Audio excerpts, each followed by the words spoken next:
The Russian side, represented by Rosoboronexport and USC, is offering to India supply of Su-57E fighter produced in Russia. एक बार फिर आपने अमेरिकी might को challenge किया है। क्या साउथ ईस्ट एशिया का मैप बदलने जा रहा है?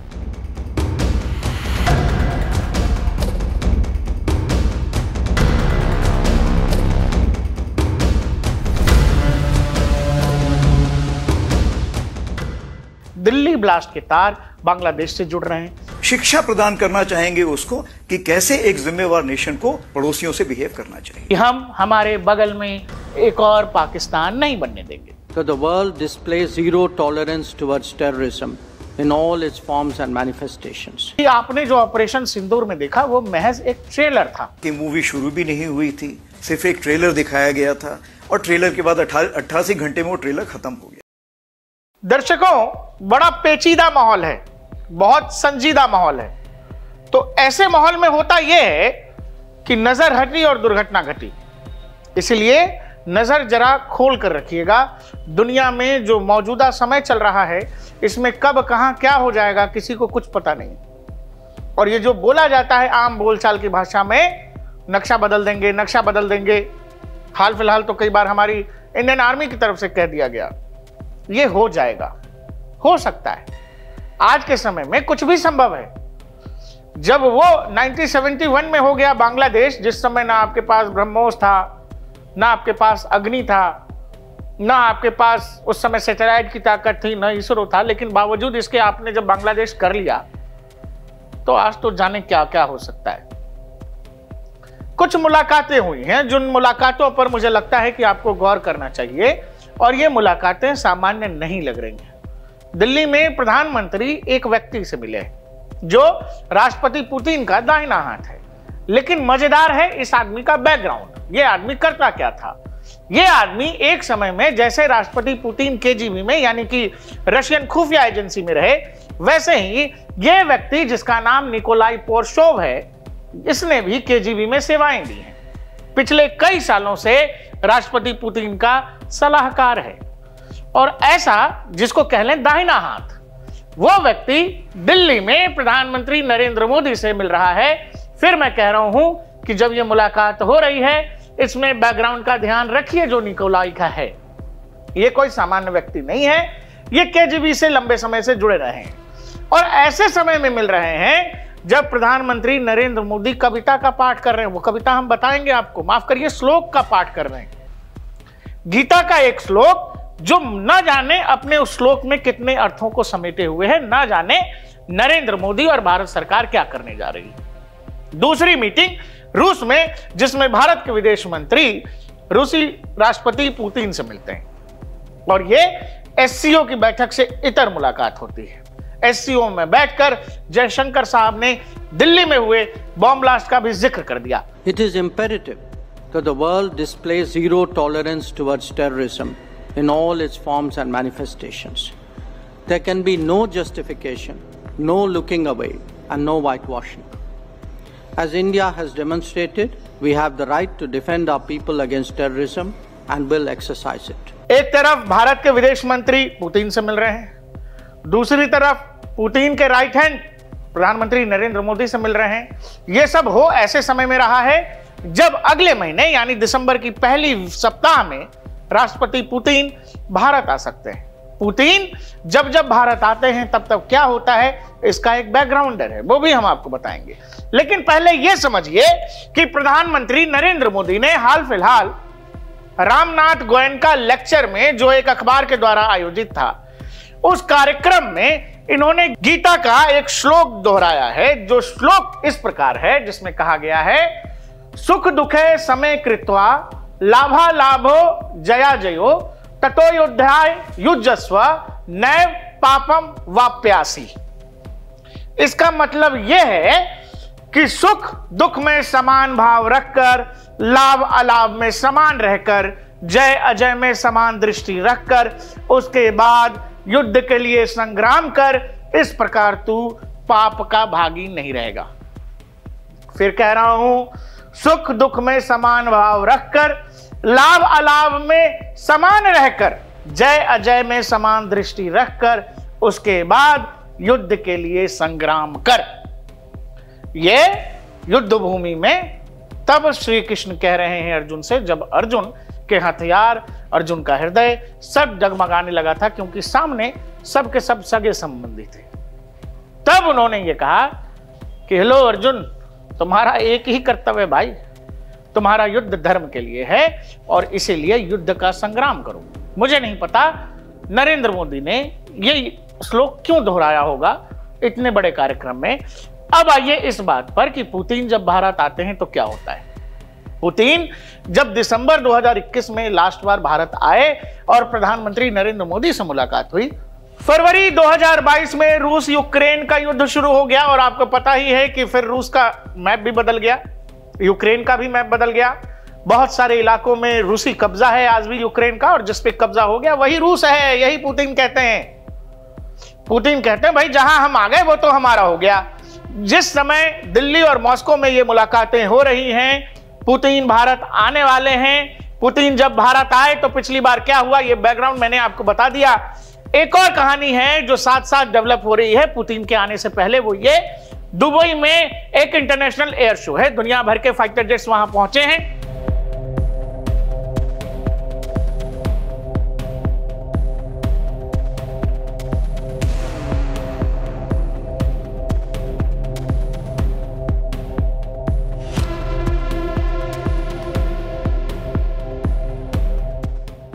जिसमें रूस का Su-57, F-35 अमेरिका का, F-22 अमेरिका का, दुनिया भर के लड़ाकू विमान वहां पहुंचे हैं। हमारा तेजस भी गया हुआ है वहां पर। सीधे सीधे रूस की तरफ से दुबई की धरती से भारत को यह ऑफर कर दिया गया 100% टेक्नोलॉजी ट्रांसफर, सोर्स कोड, यह तक बता दिया गया कि आप नासिक की सप्लाई लाइन में ही बना लीजिए, कहीं से कोई आपत्ति नहीं आने वाली है। The Russian side, represented by Rosaboron Export and UAC, is offering to India supply of Su-57E fighter produced in Russia, with subsequent organization of production of the aircraft in India and technology transfer. Modi ji इधर युद्ध वाला श्लोक बता रहे हैं कि युद्ध का संग्राम करो, पुतिन उधर जयशंकर से मिल रहे हैं। मोदी जी जब दिल्ली में मिल रहे हैं तो पुतिन के राइट हैंड जो लंबे समय तक खुफिया सर्विसेज दे चुका है उस व्यक्ति से मिल रहे हैं। पुतिन जब लास्ट टाइम आए थे दुनिया का नक्शा बदला था, फिर भारत आ रहे हैं।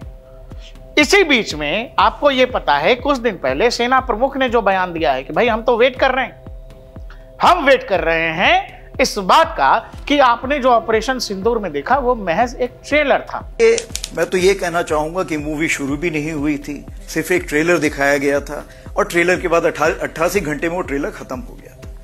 तो आगे आने वाले हालात कैसे होंगे ये इसके बारे में हम पूरी तैयारी करके बैठे हुए हैं, और अगर कोई ऐसा हमें मौका देता है पाकिस्तान तो हम उसको भरपूर एक शिक्षा प्रदान करना चाहेंगे उसको कि कैसे एक जिम्मेवार नेशन को अपने पड़ोसियों से बिहेव करना चाहिए। इन सभी चीजों को जोड़िए, समझिए, इनके डायमेंशंस देखिए, कहानी देखिए, तो आपको यह समझ में आ रहा होगा कि ये सब कुछ सामान्य घटनाएं नहीं हैं, ये सब यूं ही नहीं है। प्रधानमंत्री यूं ही कुछ नहीं बोलते, देश के सेना प्रमुख यूं ही कुछ क्यों ही कहेंगे, और इतनी बड़ी मुलाकातें यूं ही नहीं हुआ करती। ऐसे में जब पुतिन भारत आने वाले हैं, संभव है कि भारत रूस के बीच Su-57 की डील फाइनल हो गई है और इसका अनाउंसमेंट पुतिन भारत आएंगे तो किया जाएगा। लेकिन इसके साथ साथ बहुत कुछ है जो बैकग्राउंड में चल रहा है। दुनिया की जियोपॉलिटिक्स में एक साथ बहुत सारी चीजें चलती रहती हैं, लेकिन पिछले 2-4 साल का समय ऐसा है कि आप एक पहलू पर बात शुरू करिएगा तो कई सारे पहलुओं पर आपको बात करना पड़ेगा। सब कुछ एक ही में समेटने लगूंगा तो वीडियो बहुत लंबा हो जाएगा, इसीलिए आपको यह समझना पड़ेगा। इसका बैकग्राउंड ये भी है, जिस समय इस तरह की जानकारियां सामने आ रही हों उसी समय आपके दिल्ली में ब्लास्ट हुआ है। ब्लास्ट ऐसा जिसके पीछे आशंका ऐसी थी या मंशा ऐसी थी कि हमास ने जो इजराइल में दोहराया वो भारत में दोहराया जाए, और इसमें जो बहुत सारी कहानियां निकल करके आ रही हैं, अब कहानी यानी कहानी के तार बांग्लादेश तक चले गए। बांग्लादेश से अमोनियम नाइट्रेट का सप्लाई किया गया था। बांग्लादेश में आतंकी जो पाकिस्तान से संबंध रखते हैं, जो आईएसआई के पिट्ठू हैं, उन्होंने बांग्लादेश में बैठकर इस पूरे कोऑर्डिनेशन को अंजाम दिया है, जिसमें जैशे मोहम्मद के लोग भारत में रहकर वो सब कुछ अंजाम दे रहे थे। मतलब दिल्ली ब्लास्ट के तार बांग्लादेश से जुड़ रहे हैं। फिर जब बांग्लादेश से जुड़ रहे हैं तो आपको पता है कि बांग्लादेश में शेख हसीना को फांसी की सजा दे दी गई है। पूरा बांग्लादेश वैसे ही जल रहा है जैसे पहले 1-1.5 साल पहले जल रहा था। यानी हमारे बगल में एक और पड़ोसी बेहद अस्थिर है। एक बात बहुत ध्यान दीजिएगा दर्शकों, बहुत सिंपल और सीधी लाइन है। सीधी लाइन ये है कि हम हमारे बगल में एक और पाकिस्तान नहीं बनने देंगे। पाकिस्तान नहीं बनने देने का मतलब यह है कि वो पाकिस्तान जिसकी पॉलिसी है ब्लीड इंडिया थ्रू 1000 कट्स, हम वही विचारधारा, वैसे ही लोग, वैसे ही जिहादी तत्व, वैसे ही कट्टरपंथियों को बांग्लादेश में हावी नहीं होने देंगे। अब सवाल ये आता है, सिंपल है, कि जो बांग्लादेश हमारी वजह से दुनिया के मानचित्र पर आया, वही बांग्लादेश हमारी ही वजह से अलग हो सकता है, टूट सकता है, बिखर सकता है, बर्बाद हो सकता है। क्या क्या हो सकता है, इसकी अपार संभावनाएं हैं।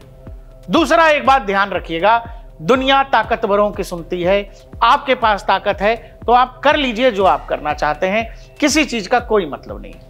ये यूनाइटेड नेशन, ये संयुक्त राष्ट्र महासभा, दुनिया भर में अलग अलग संगठन, इनका कोई मतलब नहीं।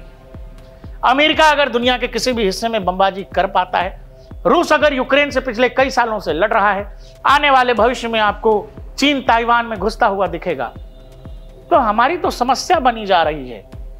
हमारी तो असल में समस्या है जो सिलीगुड़ी कॉरिडोर है, जिस पर बार बार दुश्मन हमको धमकाते हैं, इसके अलावा जो पीओके का इलाका है, इन सब को लेकर क्या भारत कुछ डिसाइसिव करने जा रहा है? क्या साउथ ईस्ट एशिया का मैप बदलने जा रहा है? इसीलिए मैंने आपसे कहा कि कई सारी चीजें हैं।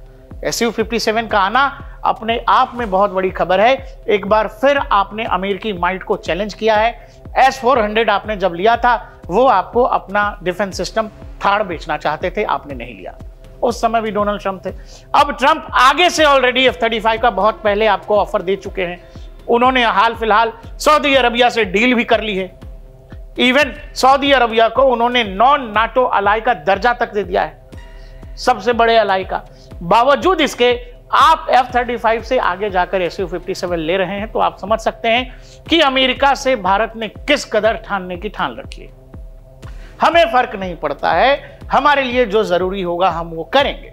अगर आप हमारे पड़ोस में वो सब कर रहे हैं जिससे हमारे यहाँ अस्थिरता का खतरा हो, अगर आप पाकिस्तान से दोस्ती बढ़ाना चाहते हैं, अगर आप मुनीर को आई लव यू कहते हैं, तो फिर कोई मतलब नहीं है कि हम आपके इक्विपमेंट्स पर भरोसा करें। दूसरा एक संकट यह भी है, जहां तक भारतीय जानकारों का मानना है, अमेरिका अपनी टेक्नोलॉजी, अपने हथियार कंट्रोल करता है। कल को अगर आप चाहेंगे कि किसी ऑपरेशन सिंदूर में या किसी भी तरह के ऑपरेशन में हो ना हो, कल को अगर आपने F-35 खरीद लिया, आप उनका इस्तेमाल जब पाकिस्तान के खिलाफ करना चाहेंगे, अमेरिका उनको ब्लॉक कर देगा, अमेरिका उस पर नाराजगी जताएगा। तो फिर ऐसे हथियार का क्या मतलब है भाई? भारत ने बैकडोर से एक मैसेज भेजा है यूएस के जो करता धरता है उनको, कि भाई साहब F-35 इंडिया तभी लेगा जब किसी तरह का कोई restriction, 100% technology transfer, source code के साथ प्रोडक्शन इंडिया में। आप समझ गए, ये सीधा सीधा मना करने का तरीका है, क्योंकि अमेरिका इस बात के लिए तैयार होगा नहीं। अमेरिकी अपनी टेक्नोलॉजी इतनी आसानी से देते नहीं है, अपनी टेक्नोलॉजी पर अपनी पकड़ इतनी आसानी से छोड़ते नहीं है। वो आपको सामान बेच सकते हैं, लेकिन सामान को डिक्टेट वो अपने तरीके से करेंगे। आप उसका इस्तेमाल कितना करेंगे, किसके खिलाफ करेंगे, करेंगे या नहीं करेंगे, ये अधिकार वो अपने हाथ में रखना चाहते हैं। यानी भारत ने पिछले दरवाजे से बता दिया है कि भाई साहब आपका माल नहीं लेंगे। सीधे बोलने से बचने से बढ़िया है कि इतनी शर्तें बता दी कि अमेरिका वो खुद ही नहीं देगा। इसीलिए आपको यह समझना पड़ेगा कि बांग्लादेश में जब इतनी अस्थिरता है, पुतिन भारत आ रहे हैं, मोदी जी कह रहे हैं कि युद्ध ही संग्राम है, दिल्ली ब्लास्ट के तार बांग्लादेश से जुड़ रहे हैं, उधर हमारे सेना प्रमुख कह रहे हैं कि पड़ोसियों को बता देंगे कि पड़ोस में कैसे रहना चाहिए। हालांकि संदर्भ पाकिस्तान का था, लेकिन कोई वो नहीं है, दिक्कत नहीं है कि अगर पाकिस्तान का नाम लेके बांग्लादेश का इलाज हो जाए। भाई लड़ाई या युद्ध या इतने बड़े ऑपरेशंस हर बार बता के थोड़ी किया जाता है। पाकिस्तान को दिखा के आपने 2-4 थप्पड़ अगर बांग्लादेश को लगा दिए, किसी को बुरा नहीं लगेगा। और चोट बराबर लाहौर, कराची, इस्लामाबाद में बैठे लोगों को होगी। क्यों? क्योंकि आजकल उनको ये लगता है कि ढाका उनका बड़ा दोस्त है। जैसे आज से 2 साल पहले उनको ये लग रहा था कि काबुल वाले तालिबानी उनके भाई हैं। क्यों? क्योंकि भारत को वहां अपना दूतावास बंद करना पड़ा। बाद में हाल फिलहाल आपको पता ही है आजकल क्या चल रहा है। इसलिए पुतिन जब भारत आ रहे हैं तो बहुत सारी चीजें दुनिया में ऐसी हो रही हैं जो मुझे लगता है आपको बताना चाहिए था। मैंने आपको बताया। कुल मिलाकर आपको हमारा ये वीडियो कैसा लगा, ये जानकारी कैसे लगी, और एक बार बताइएगा कि क्या आपको लगता है मैंने जो कहा आपसे कि एक जमाने में हमारे पास ब्रह्मोस नहीं था, अग्नि नहीं था, हम कोई मिसाइल पावर नहीं थे, कोई मिलिट्री माइट भी नहीं थे, तब हमने बांग्लादेश बना दिया। और आज तो जो पूरा सिलीगुड़ी का इलाका है, जो कॉरिडोर है, वो S-400 से लेकर BrahMos, Rafale jets, Sukhoi 30 MKIs, इनसे जो है उनसे वहां पर भारत पहरा देता है। आपको लगता है कि बांग्लादेश जैसे देश की क्या हालत होगी, कितने घंटे या कितने देर में होगी? हमें कमेंट सेक्शन में जरूर बताइएगा। देखते रहिए DNP इंडिया, हर खबर भरोसे के साथ।